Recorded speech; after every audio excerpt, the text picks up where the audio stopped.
আসসালামু আলাইকুম বন্ধুরা, কেমন আছেন সবাই? আশা করি সবাই ভালো আছেন এবং ভালোর দলেই আছেন। Welcome back to my channel. চলে এসেছি নতুন একটি ব্লগের সাথে। তার আগে সবাইকে জানাই ঈদ মুবারক। আশা করি সবার ঈদ খুব ভালোভাবেই কেটেছে। থাম্বনেল থেকে বুঝতেই পারছেন যে আজকের ব্লগটা হচ্ছে ঈদ রিলেটেড। চাঁদ রাত থেকে ঈদের দ্বিতীয় দিন পর্যন্ত আমি কি কি করেছি তার কিছু কিছু ভিডিও ক্লিপ নিয়ে আজকের ব্লগটা আমি শুরু করছি।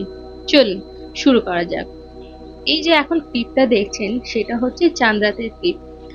আসলে আমি কিছু কিছু জিনিস ইন্ডিয়া থেকে নিয়ে এসেছিলাম, আর কিছু কিছু জিনিস ভেবেছিলাম এখানে কিনবো, কিন্তু দুর্ভাগ্যবশত লাস্টে যাওয়ার কারণে আমি কিছু জিনিস খুঁজে পাইনি। আর যেগুলো খুঁজে পাচ্ছিলাম সেগুলো আমার পছন্দ হচ্ছিল না।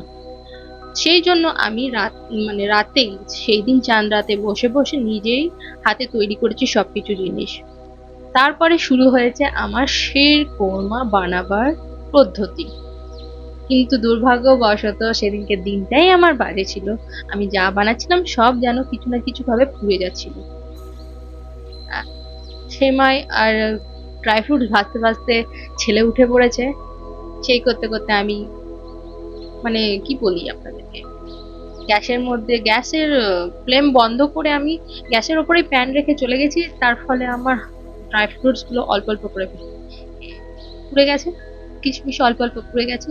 কিন্তু কিছু করার নেই, আমি তাই নিয়ে শিরকোমা বানিয়েছি, কারণ আমি প্রচন্ড পরিমাণে টায়ার্ড হয়ে গেছিলাম। এটা রাত 2টোর ক্লিপ। সেই সময় আমি আপনার শিরকোরমা বানাচ্ছি। এটা রাত 2টো। আপনারা হয়তো বুঝতে পারছেন না, কিন্তু এটা রাত 2টো।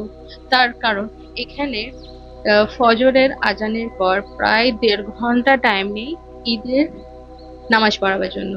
তো ওই মুহূর্তে আমাকে কাজ যত কাজ, যেহেতু ছেলে ঘুমাচ্ছিল, যত কাজ ঘর পরিষ্কার করা, সাজানো, শিরকোরমা বানিয়ে রাখা, সব কিছু আমি রেডি করে রাখছিলাম। কারণ আমি চাইনি যে ঈদের দিন আমি রান্নাঘরে ঢুকি। ঈদের দিন আমি রেস্ট নেব, চিল করব, ফটো তুলবো, একটু বাড়িতে কথা বলবো, সব জায়গায় কথা বলবো আত্মীয় স্বজনদের সাথে। সেই জন্য আমি রাতের বেলায় সব করে নিয়েছি। আর কিছু খাবারটা রেখে দিয়েছিলাম, কিন্তু খাবারের বেশিরভাগ প্রিপারেশন আমি নিয়ে রেখে দিয়েছিলাম। আগে আপনারা দেখতেই পারবেন। তো এখানে দেখতে পাচ্ছেন সেটা খুবই ইজি রেসিপি। আর এর ফার্স্টের ক্লিপটা আমি নিতে ভুলে গেছি। এখানে আমি গাঢ় দুধের একটা ক্যান নিয়ে নিয়েছিলাম। বেস্ট হয় গাঢ় দুধের ক্যান নিয়ে নেওয়া। তার মধ্যে খেজুর দিয়ে দিয়েছি, ড্রাই ফ্রুটস গুলোকে ঘি নয় সরি, বাটার দিয়ে, ড্রাই ফ্রুটস গুলোকে বাটার দিয়ে আহ, ভালোভাবে ভেজেছি। হালকা রোস্ট করে তার মধ্যে সেমাইটা ভালো করে ভেজে নিতে হবে। তারপরে যখন দুধ ফুটে যাবে, আমি দুধের মধ্যে এই খেজুর দিয়ে দুধটাকে ভালো করে ফুটিয়ে নিয়েছি। তারপরে ফোটানোর পরে চিনি দিয়েছি। চিনি দিয়ে হালকা একটু একটু গাঢ় মতন হতে আমি এটাকে আপনার বন্ধ করে দিয়েছি। সেমাই টেমাই দিয়ে সবকিছু দিয়ে বন্ধ করে দিয়েছি। দেখতেই পেলেন ভিডিওর মধ্যে। এই এখন যে ভিডিওটা দেখছেন সেটা হচ্ছে শওকতের বাবা যখন নামাজ পড়তে গেছিল, ঈদের নামাজ, তখনের। এটা তখনও শুট করে নিয়ে এসেছিল আমার জন্য। সেও মাঝে মাঝে আমার একটু হেল্প করে দেয়। বাইরে থেকে যখন যায় তখন একটু একটু করে হেল্প করে দেয় এই মহাশয়। তো প্ল্যান ছিল এই মহাশয়কে নিয়ে আমাদের ঈদের নামাজ পড়তে যাওয়া, কিন্তু ইনি উঠলেন যখন তার বাবা নামাজ পড়ার জন্য বেরোবে তখন। উম, সেই মুহূর্তে এর বাবা যখন নামাজ পড়তে গেছিল, সেই মুহূর্তে আমি একে একদম গোসল টোসল করিয়ে রেডি করে গুট্টু বাবু বানিয়ে একদম রেডি করে দিয়েছি। দেখতে পাচ্ছেন হাতটা রিদি পেয়ে গেছে, কারণ সে বাইরে গেলেই তার একটাই থাকে, সে মিল্কশেক কিনে নিয়ে আসবে, আর সেটাই হচ্ছে তার ঈদি। তারপরে আমরা একটু বাড়িতে কথা বলে, সবার সাথে কথা বলে, মা বাবা, শাশুড়ি মা, সবার সাথে কথা বলার পরে আমরা কিছু ফটো সেশন করার পরে শুয়ে পড়েছিলাম। এখানে সৌদি আরবে ঈদ মানে হচ্ছে রাতের বেলা ঈদ। এখানে সব দিনের বেলায় সব শুয়ে পড়ে, কারণ সবাই সারা রাত এনজয় করে। যারা কাজ করে তারা সারা রাত কাজ করে, কাজ করাবার পরে তারা নামাজ পড়ার পরে ঘুমিয়ে যায়। তো একবার উঠেছিলাম দুপুর বেলার পরে, আমি যে বললাম না সবকিছু মোটামুটি আমি রেডি করে রেখেছিলাম। তো আমি মাটনটা প্রথমেই রাতে রেডি করে রেখে দিয়েছিলাম, জাস্ট চালটাকে সেদ্ধ করে স্টিম করে তাকে ভাপের মধ্যে যেরকম বিরিয়ানির প্রসেস হয় ভাপ দিয়ে, বাস বেশিও নয়, 15-20 মিনিট টাইম লেগেছিল। এটা হচ্ছে রাতের বেলার ক্লিপ। আমরা গেছিলাম প্লেগ্রাউন্ডে, তো সেখানে ক্লিপ নেওয়া হয়নি। তার পাশে যে মসজিদের পাশে একটা ছোটমাট্ট পার্ক আছে, সেখানেই গিয়েছিলাম। সেইখানে দেখুন মহাশয় ওপরে স্লাইডারে স্লাইড করবে। এটা লাস্ট, এর আগেও আমাদেরকে প্রায় 6-7 বার এরকম করিয়েছে। তো লাস্টে আমি আর যখন পারিনি, তারা পাপাকে বলে আমি বললাম তুমি করো, আমি ভিডিও করি। তো দেখতেই পাচ্ছেন সে কত খুশি, এত খুশি মানে আর কি বলি, উল্টো দিকে আবার উঠতে যাচ্ছে।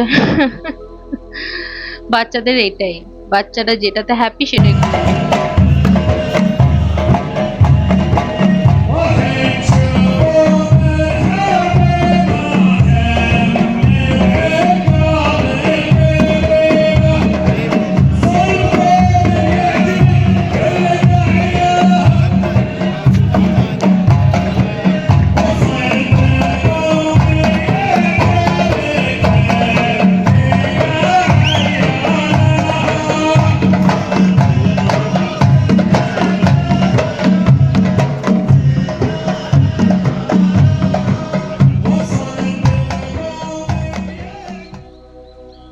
কিছুক্ষণ আগে যেটা দেখলেন সেটা হচ্ছে সৌদি আরবের ট্র্যাডিশনাল নাচ এবং ট্র্যাডিশনাল ফোক সং।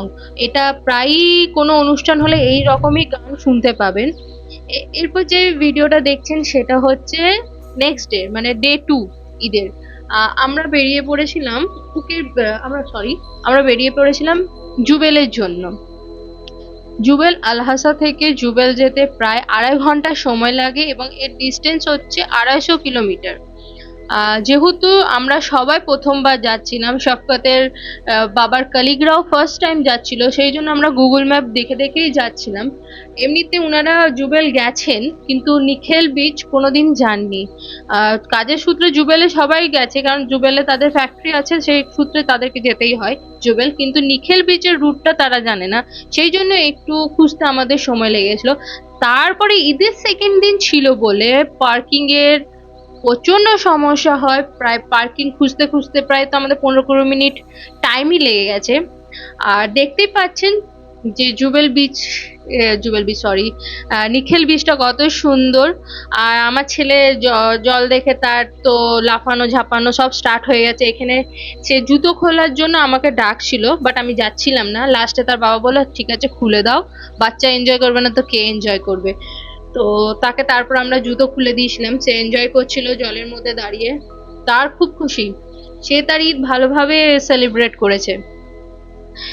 এই নিখেল বিচের একটা ভালো হচ্ছে এই বিচে না ঢেউগুলো খুব কাছে কাছে আসে, আর একটু মানে মুন বিচ আর উকের বিচের থেকে একটু বড় বড় আসে। সেখানে যেরকম স্লোলি স্লোলি আসে, এখানে একটু জলদি জলদি আসে। আমাদের দেশের মতন যেরকম দীঘা পুরী বা অন্য সাইডে যে সমুদ্রগুলো আছে সেখানে যেন বড় বড় ঢেউ আসে, সেরকম আসে না, কিন্তু তুলনামূলকভাবে উকের বিচ আর মুন বিচের থেকে একটু বেশি আসছে। তো এখানে দেখতে পাচ্ছেন সে জলের মধ্যে খুব এনজয় করছে। তার প্রবলেম একটাই, তার হাতে আর পায়ে বালি লেগে যাচ্ছে। একটু ইচপিচি টাইপের ছেলে, একটু মানে বালি টালি হাতে কিছু নোংরা লেগে গেলে সে মানে সহ্য করতে পারে না, তার হাত পরিষ্কার করতে হবে, এই টাইপের ছেলে। তো দেখতে পাচ্ছেন তার বাবার হাত ধরে সে এনজয় করছে, সে সমুদ্রের জলের দিকে যাবে, তার বাবা তাকে টানছে। এই করে দিনটা আমাদের চলে গেল, সেকেন্ড ডেও চলে গেল। এরপরেও পরের ভিডিওগুলোও দেখবেন। তার আগে বলে দিই, যারা আমার চ্যানেলে নতুন এসছেন তারা প্লিজ চ্যানেলটিকে সাবস্ক্রাইব করে দেবেন এবং চ্যানেলটিকে লাইক করতে ভুলবেন না, শেয়ার করতে ভুলবেন না, আর বেল আইকন প্রেস করতে ভুলবেন না, যাতে আমার নিউ ভিডিও ও নোটিফিকেশন আপনাদের কাছে চলে আসে। আপনাদের সাপোর্টের একান্তই প্রয়োজন আমার। কার কার এইরকম সমুদ্রের ঢেউ আসার ক্লিপ নিতে ভাল লাগে প্লিজ আমাকে কমেন্ট করে জানাবেন, আমার তো খুবই ভাল লাগে। এত সুন্দর লাগে মানে কি আর বলি। এরপর আমি ছেলের জামা চেঞ্জ করে অ্যাজ ইউজুয়াল সে ভিজে ফেলেছে, তার জামা চেঞ্জ করে তাকে খুঁজতে যাচ্ছিলাম। সে কোথায় আছে, সে ছিল তার ফেভারিট মামুর কাছে। তো তাকে দেখতে পাচ্ছিলাম না বলে আমরা হেঁটে হেঁটে যাচ্ছিলাম। তারপর কিছুক্ষণ পরে সে আমাদেরকে দেখে নেমে আসে, তার হাতে মিল্কশেক দেওয়া হয়, সে সেটা খাচ্ছে আর দৌড়াচ্ছে। তার ফেভারিট মামু আর চাচু থাকলে সে আমাদেরকেও পাত্তা দেয় না। সে ভুলেই যায় রীতিমতো যে আমরা আছি। মাঝে মাঝে শুধু একবার করে খোঁজ নেয়, হ্যাঁ হ্যাঁ বাবা মা আছে, ঠিক আছে, ওকে ঠিক আছে আছে। তো তার ফেভারিট চাচুরা আসছিল, চাচু আর মামু আসছিল, সে তার কাছে দৌড়েছে, দৌড়ে বলে এই বস। তাদেরকেও বসা করায়। তারা সবাই মিলে ছবি তুলবে বলে তাদেরকে বসা করেন, কিন্তু ছবি তোলার মুহূর্তে সে পালায়। দেখতেই পাচ্ছেন ভিডিও ক্লিপে উঠে পালাচ্ছে। এরপর আপনারা দেখতে পাবেন আমি তার পেছনে দৌড়াচ্ছি। আর পারি না এর পেছনে দৌড়াতে। এক তো আবায়া পরে দৌড়ানো মোস্ট ডিফিকাল্ট কাজ একটা। হোঁচট খেয়ে পড়ে যাওয়ার চান্স খুব থাকে একটা।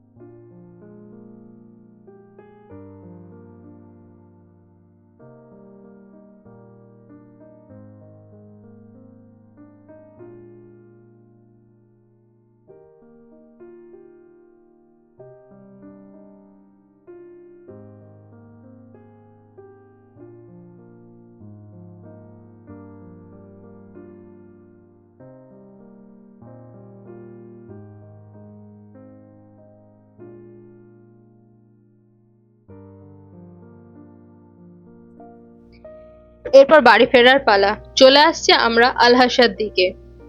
আজকের ভিডিওটা এখানেই শেষ করছি। ভালো লেগে থাকলে কমেন্ট করে জানাবেন এবং ভিডিওটাকে লাইক শেয়ার করে দেবেন। চ্যানেলটিকে সাবস্ক্রাইব করতে ভুলবেন না এবং বেল আইকন প্রেস করে দেবেন যাতে আমার নতুন ভিডিও নোটিফিকেশন আপনাদের কাছে চলে আসে। আর সাথে আমাকে ফেসবুক ও ইনস্টাগ্রামে ফলো করতে ভুলবেন না। সবাই ভালো থাকবেন, সুস্থ থাকবেন, সাবধানে থাকবেন। দেখা হবে নতুন একটি ব্লগের সাথে। চলুন আজকের জন্য এখানেই শেষ করছি। টাটা।